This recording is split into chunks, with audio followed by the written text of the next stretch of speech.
Hello students, we are going to start the chapter 10, Transportation of Substance. In this chapter, we are going to learn about transportation of substance in animals, humans and plants. Circulatory system in humans, blood, blood vessels and the heart. Excretory system in animals, humans and plants. So let us start the chapter with the transportation of substance in animals. Unicellular organisms like amoeba, paramecium, bacteria, they do not have a circulatory system. So the particles move in or out of the cell through the cell membrane that covers the cell. Depending on the concentration of the substance, the membrane selects whether to take in or let out the particles. The substance move from from a region of higher concentration to a region of lower concentration. This way, transformation of substance in unicellular organism is called diffusion. Diffusion is nothing but the substance moving from the region of higher concentration to a region of lower concentration. The substance, when it is moved from a region of higher concentration to a region of lower concentration, this way of transportation is called as diffusion. Next, transportation of substance in humans. Diffusion in the high multicellular organisms. Multicellular organisms means the organisms which are made up of many cells. Like humans, is too slow to transport the substance to all the cell. So we require a medium to transport that substance. So that fluid medium are nothing but it is called as blood. Blood always circulates throughout the body with a narrow tubes or the channels called as blood vessels. So blood, it transports the substance throughout our body through a tube or the channels called as blood vessels. The transportation system in the humans is known as circulatory system. So what is the transportation of the substance? The transportation of the substance in the humans is called as the circulatory system. The circulatory system, as the transportation that takes place in the blood, and the blood circulates throughout the body, then transporting the substance at the same time. So the circulatory system consists of how the transportation takes place in the circulatory system. It takes place through the blood, and this blood circulates throughout the body and transporting the material. The heart, blood and blood vessels together make up the circulatory system. So circulatory system consists of heart, blood and blood vessels. Now first we are going to see about the blood. Blood is a red colored fluid that transports the gases, nutrients and as well as the waste material from one part of the body to the another. So we are going to study about the blood. Blood consists of a pale yellow liquid called as plasma, in which many cells float. The cells that are found in the plasma are red blood cells, white blood cells and blood platelets. Okay, this blood performs different functions, like it transports the digested food from small intestine to the other parts of the body. It carries oxygen from lungs to the cells and carbon dioxide from cells to the lungs. It also carries the waste products from the cells to the kidney for the removal of the body. So it transports digested food, it carries the oxygen from lungs to the other cells, and it brings carbon dioxide from the cells to the lungs. Similarly, it carries the waste products from the cells to the kidney for the removal. It protects the body against the infection by destroying the disease and causing germs. So it protects the body, it fights against the disease causing germs. It clots the blood when there is an injury. If your hand has been cut or your finger has been cut, after that you can see the clot of blood. So it protects the blood so that the excess loss of the blood should not take place from the body. Next, blood vessels. We are studying about the circulatory system. The circulatory system consists of blood, blood vessels, and heart. So we have studied about blood. Now the second part of the circulatory system is blood vessels. The blood in our body moves through a tube-like structures called as blood vessels. So how the blood flows in our body? Through the tube or the channels I have told you. So that are called as blood vessels. Blood vessels are of three types: arteries, veins, and capillaries. Arteries. Arteries transport the blood from heart to the organs. Okay, it transports the blood from the heart to the organs. They generally carry the oxygenated blood. So when it moves from the heart to the organs, so it takes the oxygen along with it. So it carries oxygenated blood. They are thick, elastic, muscular muscular walls as the blood flows through them with the high pressure. So they are thick, they are elastic with the muscular walls. Why? Because the blood flow them through them with a high pressure. Next, veins. Veins bring the blood to the heart from all the parts of the body. So when they get the blood from the organs to the heart, so they bring deoxygenated blood means the blood carrying carbon dioxide. Veins have walls. Okay, walls like structures. They are present in the blood. They prevent the blood from flowing back to the organs as they carry the waste product. So they should contain the valves, so which prevents moving back of the blood to the organs. Next, capillaries. When an artery reaches an organ, it splits into small vessels called as arterioles, which further splits into the network extremely thin blood vessels called as capillaries. So exchange of materials such as nutrients, chemical substance, gases between the blood and the cell occurs in the capillaries. So capillaries is an artery that reaches an organ. When an artery reaches an organ, it splits into smaller vessels, which are called as arterioles. This arterioles further splits the blood vessels, which are called as capillaries, and exchange of the materials such as nutrients, chemical substance takes place through the capillaries. Next, heart. Our third part of the circulatory system is heart. The heart is a fist-sized muscular organ found in the chest cavity towards the left lung.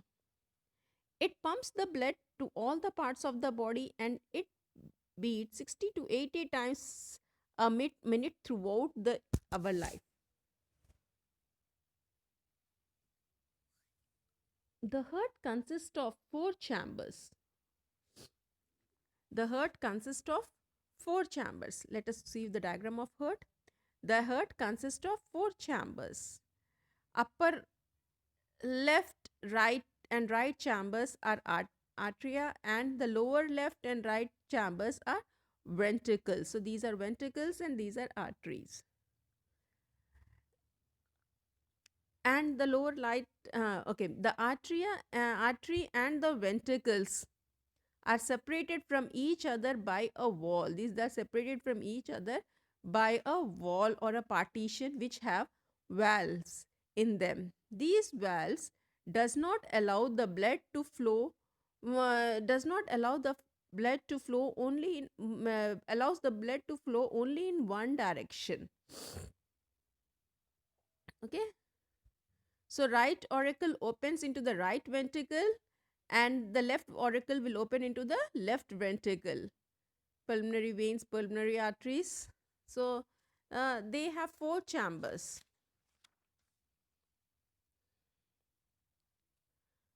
Now, due to this kind of construction of the heart, the blood on the right side of the heart remains completely separated from the blood from the left side of the heart. The blood rich in carbon dioxide flows through the right side of the heart, while the blood with the oxygen flows through the left side. So blood with the blood with the carbon dioxide flows in the right side, whereas the blood with the oxygen flows in the left side. A partition called septum separates the left side heart from the right side hearts, preventing the mixing of oxygenated and a deoxygenated blood. So oxygen and deoxygenated blood should not mix each other. So there is a partition called as spectrum which prevent them from mixing. Next, heartbeat and pulse. What is heartbeat? The contraction and relaxation follow a rhythm called as heartbeat. Our heart normally beats 70 to 80 times per minute. And the pulse is nothing but throbbing sensation of an artery at each beat of the heart.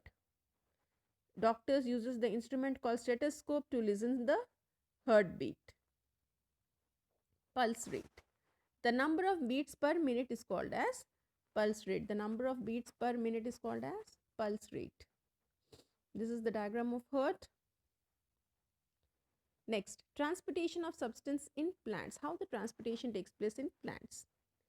As water and minerals are absorbed from the soil by the roots, they move up the stems and leaves through a tube-like tissues called as xylem. So, water and minerals are absorbed by the roots. Now, these water and minerals from the roots has to be transported to the stems and leaves. They are transported through a tube, through a tube. They are made up of tissues, okay, which are called as xylem. Next, transpiration, the process in which plant loses water through the stomata. Okay, the excess of water is lost through the stomata. So the plant has to lose the water through the process called as transpiration. Translocation, the food manufactured in the leaves during the photosynthesis reaches all the parts of the plants through a process called as translocation. This occurs through another set of tube-like tissue called as phloem. So the food which is manufactured, we know that leaves manufactured the food through the process called as photosynthesis, and after the manufacturing of the food they have to reach to the other parts of the plants. Then this process is called as translocation. They occurs through another set of tube called as phloem. So xylem and phloem are conducting tissues or vascular bundles. They are called as conducting tissues or vascular bundles. Next, excretory system, excretion in humans. The process by which metabolic waste products are removed from the body. So removal of the waste products, metabolic waste, is called excretion. The organs involved in removing the waste from the human beings are skin, lungs, and kidneys. Now, excretion of the nitrogen containing waste in the human is carried out mainly by the urinary system, which includes kidneys, urethra, urinary bladder, and ureterus. Okay. Human beings have one pair of bean-shaped kidney which filters the waste products from the blood and from the urine. Each kidney consists of a large number of tubes called nephrons. These nephrons filter out the waste products from the blood, hence nephrons are considered as functional units of kidney. The narrow tube from urethra runs through the inner side of each kidney. The tubes of urethra forms two kidneys are connected to a large sac called as bladder. So we'll go with the diagram. These are kidneys, these are urethra, and this is urethra. This is urinary bladder. So these kidneys are connected to the urinary bladder through the urethra, and then the waste products comes out through the urethra.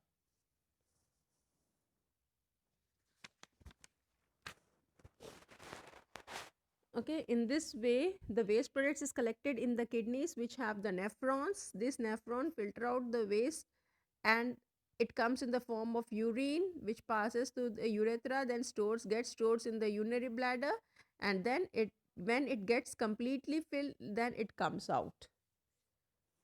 So sometimes there in some cases, if there is any problem in the kidneys, then the dialysis, the process known as dialysis, in or the kidney transplantation, if the kidney has been failed, we can treat the kidney, we can change the kidney through the kidney transplantation. In this surgical process, the failed or diseased kidney is replaced by the healthy kidney from the donor. Next, excretion in plants. Plants to excrete the waste products from the body. Now they also remove the waste product from the body. The main waste exerted by the plants are gas, excess of water, excess of salts, gum, resin, and latex. Gases. Oxygen and carbon dioxide are given out during the process of photosynthesis. Excess of water is taken, the excess water is taken through the roots, is lost by the plants through stomata. This we have discussed now by the process called as transpiration. Excess of salt. The excess salt obtained either from the soil or the water in the ground are exerted by and get deposited at the point surface like leaves, stems, in the form of small crystals. The salt comes out in the form of small crystals. Next, gum, resins, and latex. These are the toxic substance which are mainly produced when the plant get older. So when the age of the plant is increased, when it get older, it starts giving gum, resins, latex. The substance are of great use as adhesive, paints, varnishes, and rubber. So in this way, the excretion of plants takes place, like the waste comes in the form of gases, water, salts, gums, resin, and latex. Till here your chapter has been completed. Thank you.